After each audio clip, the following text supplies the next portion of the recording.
मुख्यमंत्री हेमंत बिस्व शर्मा जी हमारे साथ हैं, बातचीत करते हैं। हेमंत बिस्व शर्मा जी, आप दो जगह से कैंपेन करके आ रहे हैं, एवरेज रोज 3-4 कैंपेन कर रहे हैं। 2 चरण का चुनाव बीत गया, तीसरा चरण किस तरफ जा रहा है और अब तक बीजेपी कहां खड़ी है? देखिए, एक तो असम की परिपक्ष और एक देश का परिपक्ष। देश के लिए हमने एक टारगेट सेट करके रखा है कि बीजेपी के लिए 370 और एनडीए गठबंधन के लिए 400 प्लस। पहला दोनों चरण का मतदान और जो हमारे इंटरनल असेसमेंट वो हमारे लिए काफ़ी सेटिस्फैक्टरी है और हम लोग निरंतर अपना टारगेट का तरफ आगे बढ़ रहा हूँ। जहाँ तक आसाम का सवाल है, 14 सीट का चुनाव है, हम 11 मिनिमम मिलेगा और मैक्स हम 13 तक भी जा सकता हूँ। So anything between 11 to 13। चुनाव चल रहा है और ऐसे में बीच में आप अकस्मात इसको अलग अलग तरह से डाइवर्ट होते हुए देख रहे हैं। गृह मंत्री का एक फेक वीडियो लाया जाता है और कहा जाता है कि SC ST OBC का रिजर्वेशन खत्म कर देंगे। आपको इस किस रूप में देख रहे हैं इस पूरे घटना को? देखिए, ये चुनाव का जो प्रसार शुरू हुआ, मोदी जी ने कोई सवाल डायरेक्टली उठाना शुरू किया। राहुल गांधी ने बोला हम लोगों का संपत्ति का ऊपर एक्सरे करूंगा, इनहेरिटेंस टैक्स लाऊंगा, सैम पिट्रोडा ने बोला। फिर लोगों ने बोला कि हम पर्सनल लॉ को बरकरार रखूंगा, मतलब हम यूनिफॉर्म सिविल कोड नहीं लाऊंगा।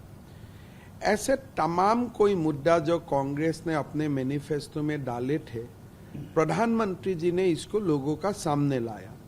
जब प्रधानमंत्री जी ने ये इश्यूज को लोगों का सामने लाया, कांग्रेस पूरी तरफ नर्वस हो गया और बखलाहट में आके वो इतना तक गिर गया कि भाई गृह मंत्री जी का वीडियो को भी फेक करो।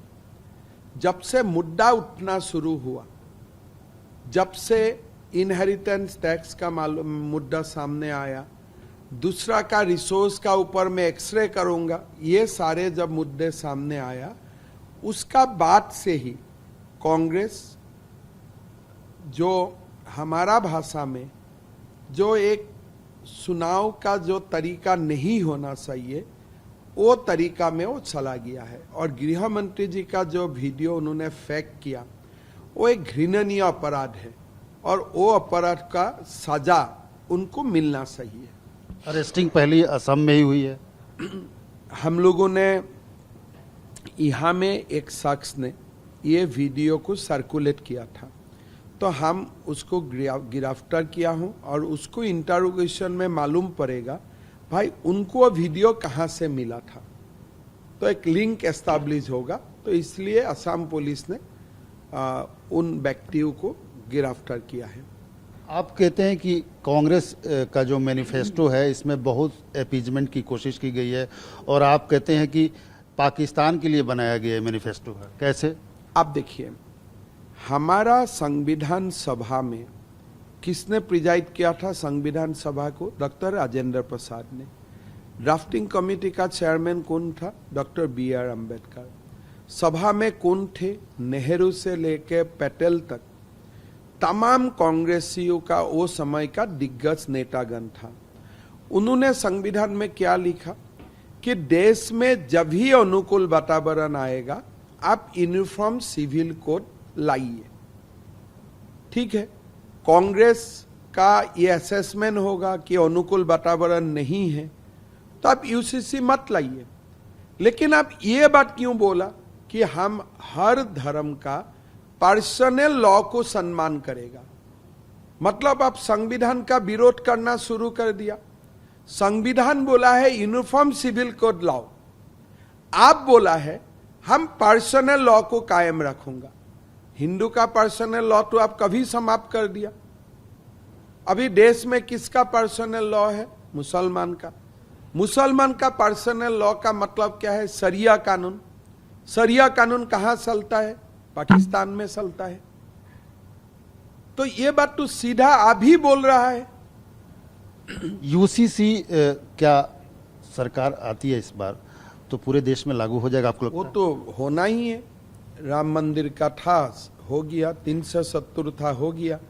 तो आगे एक यूसीसी का मामला है और अभी तो ये आने वाला है, कोई रुक नहीं सकता है अभी। है लेकिन सीए अभी तक इम्प्लीमेंट नहीं हुआ क्या? देखिए, सीए का रूल नोटिफाई हो गया है, चुनाव का बाद जिसका अभी तो रूल हमने नोटिफाई कर दिया, लेकिन एप्लीकेशन करना किसको है? जो अपने आप को पीड़ित समझता है। और मेरा लगता है कि चुनाव का बाद लोग एप्लीकेशन डालना शुरू कर देगा। पीएम पर बहुत अटैक, सीधा सीधा अटैक कांग्रेस के नेताओं के द्वारा किया जा रहा है, खास करके राहुल गांधी और प्रियंका गांधी के द्वारा भी किया जा रहा है।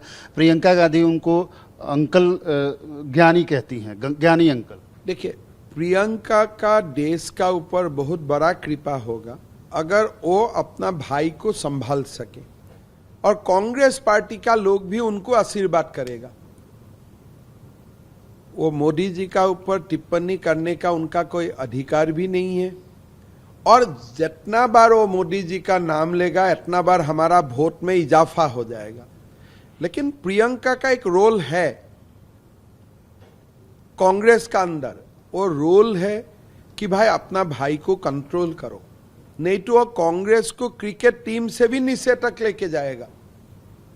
राहुल गांधी कहते हैं मोदी डर गया, मोदी भाग जाएगा, मोदी तो हमेशा बोलता है मोदी डर गया, मोदी भाग गया, और मोदी ऊपर से ऊपर जा रहा है, मोदी विश्व गुरु बनाने जा रहे हैं देश को। सलमान खुर्शीद कांग्रेस के वरिष्ठ नेता है और उनकी भतीजी ने आज कहा, जहां मौजूद थे खुद सलमान खुर्शीद, कि वोट जिहाद का समय आ गया है। लव जिहाद तो हम लोग सुनते थे, वोट जिहाद। देखिए, वोट जिहाद देश में है ही है।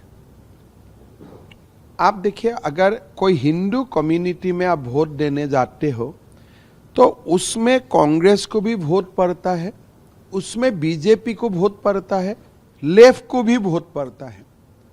मतलब हिंदू कम्युनिटी वोट जिहाद नहीं करते हैं, सबको कैंडिडेट भी देखता है, पार्टी को भी देखता है, सबको वोट डालते हैं। लेकिन अगर कोई आप मुसलमान पोलिंग बूथ में चला जाओ, आपको लगेगा कि भाई डिसीजन इंडिविजुअल नहीं लिया है, कोई लोग लेके खाली इंस्ट्रक्शन पास कर दिया है कि उस सिंबल में वोट डालो। उनका जो वोटों का पैटर्न होता है 90%, ये दिखाई देता है कि वोट होने का पहले ही कहीं मीटिंग हो चुका है।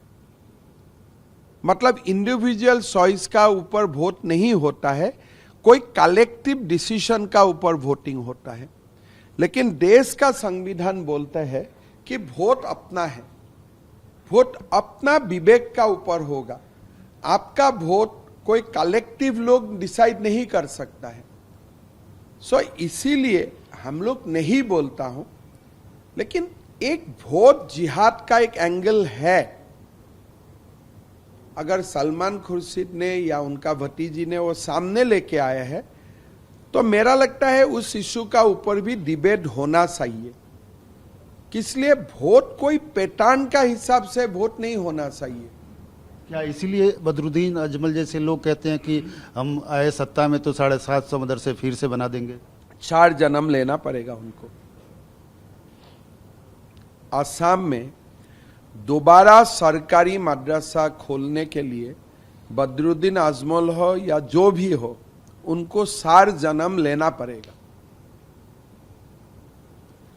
एक प्रश्न जो कांग्रेस के नेता बार बार उठा रहे हैं, वो प्रधानमंत्री पर सीधा अटैक कर रहे हैं, आपके पार्टी नेतृत्व पर अटैक कर रहे हैं। वो मुद्दा है रेवन्ना का। रेवन्ना का एक वीडियो कथित आया और उसको लेकर कहा जा रहा है कि सैकड़ों वीडियो है और बीजेपी उसको क्यों अपने साथ ले गई? अगर सैकड़ों वीडियो है तो कर्नाटक सरकार उनको अरेस्ट क्यों नहीं किया? मेरा तो मन में प्रश्न है, सरकार कांग्रेस का है और कांग्रेस ही क्वेश्चन उठा रहा है, भाई उनको अरेस्ट करो, लोगों का सामने लाओ, कोर्ट का सामने वीडियो लेके आओ। आप क्या होम मिनिस्टर नहीं है, पुलिस नहीं है? आप मीडिया ट्रायल क्यों कर रहे हैं? अब सीधा सीधे उसको उठा के लाओ, अरेस्ट करो। आप उनको देश से बाहर जाने क्यों नहीं दिया?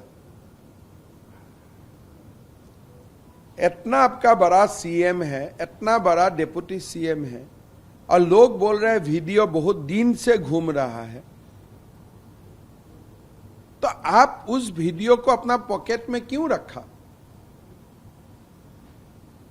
आपका ही तो सरकार है ना, वहां में तो कांग्रेस का सरकार है, वहां में तो बीजेपी का सरकार नहीं है। आखिर में बस मैं आपसे ये जानना चाहूँगा कि क्या सरकार इस बार आती है तो कुछ ऐसे कानून लाए जाने की जो चर्चा है, जो डरवाया भी जा रहा है लोगों को कि ऐसे कानून लाए जाएंगे कि जिससे देश का बहुत कुल आमूलचूल परिवर्तन होगा, कानून की बदलाव की जरूरत है। देश में कानून आएगा काला धन का खिलाफ, देश में कानून आएगा गरीबों को एम्पावर करने के लिए, देश में कानून आएगा एसटी एससी ओबीसी को शक्ति देने का। तो ऐसा कानून मोदी जी लाते रहते हैं, आगे जाके और कानून होगा। तो इसमें अगर मोदी जी बोलते हैं देश में नया कानून आएगा, मतलब देश का भला होने वाला है, एसटी एससी ओबीसी का भला होने वाला है। क्या आएगा क्या नहीं आएगा वो हमारा मैनिफेस्टो में ही है। मैनिफेस्टो से तो कुछ बाहर नहीं होगा, मैनिफेस्टो का अंदर में ही है। 7 तारीख को असम में चुनाव खत्म हो जाएगा और पूरा देश इंतजार कर रहा है कि हेमंत बिस्व शर्मा कब बाकी हिस्सों में जाएंगे। तो आपका क्या योजना है आगे क्या करने की? देखिए, पार्टी डायरेक्शन देते रहेगा और जो भी ऑर्डर होगा करना पड़ेगा, लेकिन 7 तक तो मैं असम में ही हूं। धन्यवाद। कैमरामैन अशोक के साथ आमोद राय, TV9।